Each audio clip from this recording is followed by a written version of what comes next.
बिस्मिल्लाहिर्रहमानिर्रहीम। मैं हूं मोहम्मद आसिफ चौधरी और आज कल हमारी इनकम टैक्स रिटर्न 2025 पे जो लेक्चर की सीरीज़ चल रही हैं उनके रिलेटेड बहुत से क्वेश्चंस आ रहे हैं।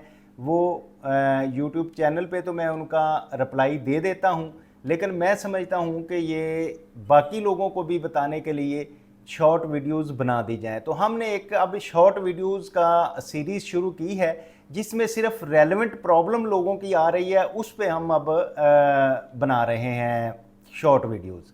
तो आज की जो सबसे पहली प्रॉब्लम जो डिस्कस किया गया उसमें लोगों ने ये कहा कि हमें पिछले साल में जब 7E फार्म की ज़रूरत थी तो हमने जाके जब अपने कंसल्टेंट से बात की या 7E फार्म निकालने की बात की तो पता चला कि वो फार्म निकल नहीं सकता और आपको रिटर्न रिवाइज़ करना पड़ेगी, जिसकी हमें हैवी फ़ी भी देनी पड़ी। तो सर ये 2025 की रिटर्न में ये आगे हमें प्रॉब्लम ना आए तो इसके रिलेटेड हमें कुछ थोड़ी सी गाइडेंस दे दें।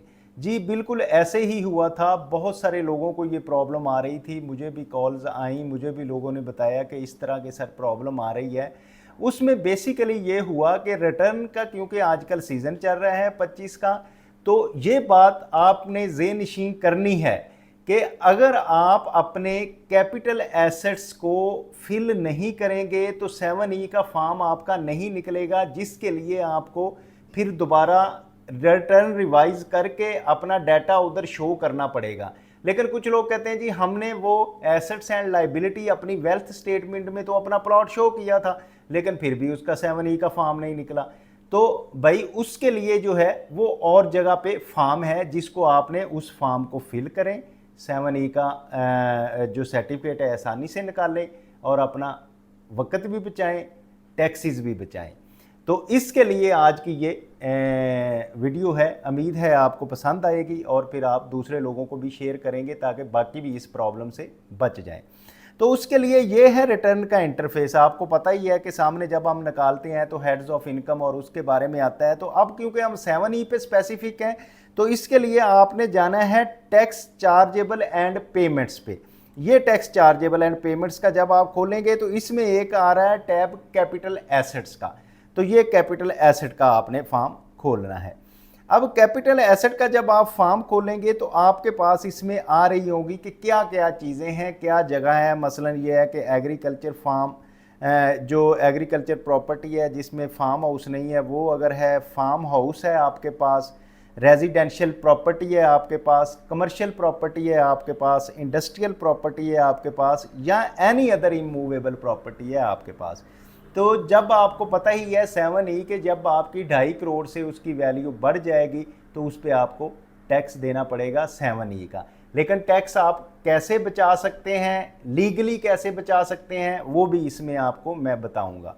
लें जी हम बात करते हैं, सपोज एक प्रॉपर्टी की ले लेते हैं। तो अब किसी की प्रॉपर्टी क्या कहना है, यहाँ इंस्टीट्यूट ऑफ टैक्स प्रोफेशनल है उसकी बात कर लेते हैं और उसी को हम फीड कर देते हैं कि इंस्टीट्यूट ऑफ टैक्स प्रोफेशनल है कमर्शियल प्रॉपर्टी में, तो हम इसको ऐड करना है। तो किस तरह ऐड करेंगे, ले जी ये ऐड करने का तरीका है। सबसे पहले वो आपसे पूछेगा कि इसकी मेजरमेंट कितनी है। जी मेजरमेंट किस में आ रही होगी, अदर्स है, स्क्वायर मीटर्स में है, स्क्वायर यार्ड्स में है, स्क्वायर फुट्स में है, कैनाल्स में है और मरलाज में है। तो ये है 5 मरला। 5 मरला मरला है तो फिर हमने इधर, और 5 है तो इधर हमने लिख देना है। इसके नीचे कंप्लीट एड्रेस वो कहते हैं जी लिखें, कंप्लीट एड्रेस है 200B कमर्शियल सेक्टर C,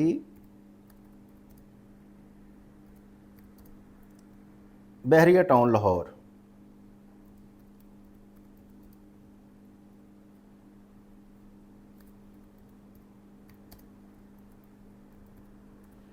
लें जी ये आपका कंप्लीट एड्रेस जो है 200B कमर्शियल सेक्टर C बहरिया टाउन लाहौर में, ये इंस्टीट्यूट ऑफ टैक्स प्रोफेशनल का ऑफिस है। तो हमने इसको कर लिया। फिर आपसे वो पूछेगा कि कौन सी तहसील है, किस जगह है। तो आप इसमें L करें सिलेक्ट, क्योंकि लाहौर है तो लाहौर का ये बहरिया टाउन जो है ये इकबाल टाउन में आता है।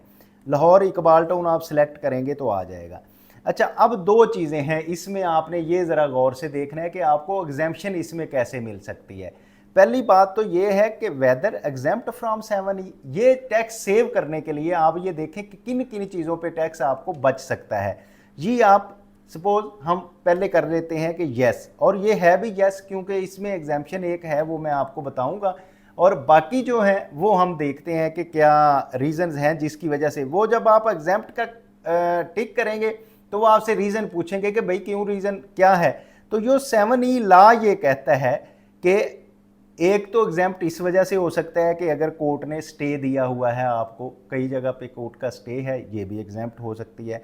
फिर अगर किसी भी पर्सन का एक ही कैपिटल एसेट हो, चाहे वो 1 अरब का हो, तो वो 2.5 करोड़ से कहीं ज़्यादा हो चाहे, तो उसको वो एग्जाम्प्ट है, उस पर टैक्स नहीं देना पड़ेगा। फिर ये है कि आपका सेल्फ ओन बिजनेस प्रीमिसेस है where business is carried out by the person appearing in ATL, कि आप बिजनेसमैन हैं, आप फैक्ट्री चला रहे हैं, वो फैक्ट्री चाहे 5 अरब रुपए की है, तो उस फैक्ट्री का आप रिटर्न फाइल करते हैं और टैक्स देते हैं, तो वो भी 7E से आपको एग्जेम्प्ट है। ठीक है, ये चीज़ें लॉ में पता नहीं होती, तो वो 7E का जब आप सेल करने जाते हैं तो वो कहते हैं जी 7E का नहीं है तो इतना टैक्स भरें, और आपको बहुत टैक्स भरना पड़ता है। इसी तरह self owned agriculture land where agriculture is carried out by the person, तो एग्रीकल्चर लैंड जो है वो भी आपकी जो है उसमें एग्जाम्प्ट है, उसमें भी आप एग्जाम्पशन ले सकते हैं। इसी तरह कैपिटल एसेट अलॉटेड टू शहीद आर डिपेंडेंट ऑफ शहीद belonging to Pakistan arm forces, अगर पाकिस्तान आर्म फोर्सेस का कोई हमारे शोहदा हैं या उनके फैमिलीज़ हैं, उनका कोई एसेट है, तो उसको भी ये जो है एग्जाम्पशन अवेलेबल है। इसी तरह capital asset allotted to a person dependent of the person whose died while in the service of Pakistan arm forces federal और प्रोविंशियल गवर्नमेंट, के कोई गवर्नमेंट में सर्विस करते हुए किसी को अलॉट हुआ था प्लाट और वो फौत हो गया, शहीद हो गया उसमें, तो उसके जो डिपेंडेंट हैं उनको भी जो प्लाट मिलेगा उस पर भी नहीं है।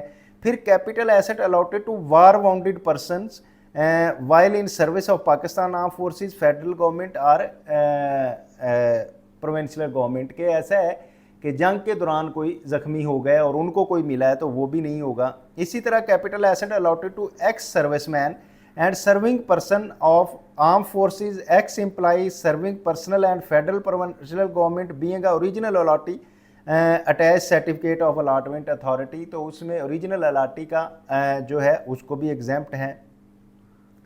फिर ऐसी property, any property for which income is chargeable to tax under the ordinance and the leviable is paid thereon, जैसे कि ये हम 200B की बात कर रहे हैं कि ये इस पे जो ओनर की प्रॉपर्टी है वो उस पर टैक्स पे करता है, अगर तो उसने under the head of property tax पे किया हुआ है इस ऑर्डिनेंस के तहत, तो उसको भी ये एग्जेम्पशन होगी।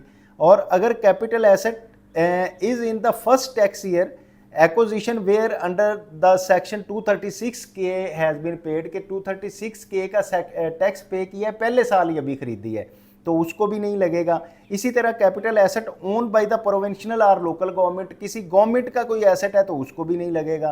Capital asset own by a local authority, development authority, builders and developers for the land development and construction, attached evidence of registration in directorate general of designated financial business and professional, कि किसी local authorities का है जैसे कि LDA का है या किसी DHA का है या लोकल जो डेवलपर्स हैं उनका है, लेकिन वो जो है director general of non business financial professions में रजिस्टर्ड हैं तो उनको भी 7E नहीं लगेगा।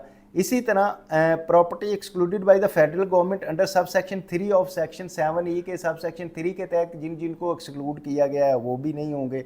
Person excluding federal government under section 3। और फिर सबसे इंपॉर्टेंट जो हमारे भाई जिनको सबसे ज़्यादा मसला आता है वो है नॉन रेजिडेंट। अब नॉन रेजिडेंट या तो वो रिटर्न फाइल नहीं करते या किसी ऐसे बंदे से करवाते हैं कि जिसमें वो चीज़ें उसकी फिल नहीं करता, तो वो आके इस वक्त में पड़े होते हैं कि जी 7E का फॉर्म चाहिए। तो non resident person having stay out the Pakistan more than 183 days, अगर इनमें कोई है तो वो भी टैक्स उसको एग्जेम्प्ट होगा। अब हम इसका लिखेंगे कि फ़र्ज़ किया एनी पर्सन लेविड, ये जो 200B है क्योंकि इस पे टैक्स वो रेंटल इनकम में पे करता है तो हम यही कर देते हैं select. Is the property constructed, हम कहते हैं जी यस कंस्ट्रक्टेड है। तो पूछेगा कितने स्क्वायर फुट है, हम फ़र्ज़ किया कहते हैं कि 780 स्क्वायर फुट है, तो ये इसके स्क्वायर फुट देने के बाद इसको सबमिट कर देंगे। तो इधर फिर दो वैल्यूज़ आएंगी, एक है डिक्लेयर वैल्यू जिस चीज़ पे आपने परचेज़ किया है। परचेज़ करने का मतलब ये है कि आपने अगर वो उसको जब परचेज़ हम करते हैं ना, जिस वैल्यू पे परचेज़ किया होता है वो डिक्लेयर्ड वैल्यू लिखनी होती है। फ़र्ज़ किया हम इसके लिख देते हैं कि ये 20 मिलियन है, लेकिन फेयर मार्केट वैल्यू जो है वो हम लिख देते हैं इसकी 30 मिलियन है। ठीक है, 30 मिलियन लिखेंगे, कैलकुलेट करेंगे तो इस पे कोई टैक्स कैलकुलेट नहीं होगा। क्यों टैक्स नहीं कैलकुलेट हुआ? इसलिए कि हमने इसको एग्जेम्पशन में डाल दिया। अच्छा, जब आप ये इसको फीड करके इसमें कर देंगे तो ये इस तरह फीड हो जाएगा, और फीड होने के बाद इधर एक कॉलम होगा, टैब होगा, जिसको आप दबाएंगे तो आपका 7E का सर्टिफिकेट निकल आएगा। अच्छा, मैं एक और काम करता हूँ कि ये आपको ये बताने के लिए कि ये टैक्सेबल है कि नहीं, हम इसको नॉट एग्जैम्प्ट में डाल देते हैं। ठीक है, नॉट एग्जैम्प्ट में डाल के अपडेट जब हमने किया तो ये आ गया। अब इसका 30 मिलियन है, तो 30 मिलियन का हमने जब कैलकुलेट किया तो आप ये देखें कि इस पे उसने कहा कि ये 7E जो इस पे लग रहा है वो इसका टैक्स कैलकुलेट कर देगा सिस्टम। तो deems income under section 7E जो है ये डीम इनकम आ जाएगी। इसका 1% जब करेंगे तो वो उसका टैक्सेबल इनकम आ जाएगी। ठीक है, तो इस तरह से इसका 7E का जो फॉर्म आप जब फिल करेंगे, इधर सारी प्रॉपर्टीज़ अपनी लिखेंगे और इसमें जो एग्जाम्पशंस मैंने बताई हैं वो आप अवेल करें। अगर आप उसमें फॉल कर रहे हैं तो फिर जब आपका फॉर्म फिल हो जाएगा तो इधर एक टैब होगा, उसको क्लिक करेंगे तो आपकी जो 7E का सर्टिफिकेट बन जाएगा। इस तरह से आप सारी हर्डल से बच जाएंगे। लेकिन अगर आपने इसको फीड नहीं किया रिटर्न फाइल करते हुए, ये है कैपिटल एसेट का फॉर्म, इसको अगर आपने फीड नहीं किया, सबमिट नहीं किया, तो फिर कैपिटल एसेट आपके लिए निकालना मुश्किल होगा। ये बात आप ज़हन में रखें। तो फिर आपको रिटर्न रिवाइज करनी पड़ेगी, फिर पैसे लगाने पड़ेंगे, कमिश्नर से अप्रूवल लेनी पड़ेगी, और आपका पैसा भी ज़ाया होगा, टैक्स भी ज़्यादा पे करना पड़ेगा। तो इसलिए अब रिटर्न ही प्रॉपर इस तरह से सबमिट करें कि कल को आपका पैसा ज़ाया ना हो, आपको परेशानी ना हो, वक्त ज़ाया ना हो। तो 7E के सर्टिफिकेट के लिए कैपिटल एसेट का फॉर्म भरें और इसमें अपने जो सर्टिफिकेट आसानी से हासिल करें, अपना भारी टैक्स बचाएं और परेशानी से बचें। Thank you very much. उम्मीद है आपको पसंद आया होगा लेक्चर, और आप इसको लाइक, शेयर और सब्सक्राइब कर रहे होंगे ताकि दूसरे लोग भी इसको देख सकें और फ़ायदा उठा सकें। Thank you, have a nice day.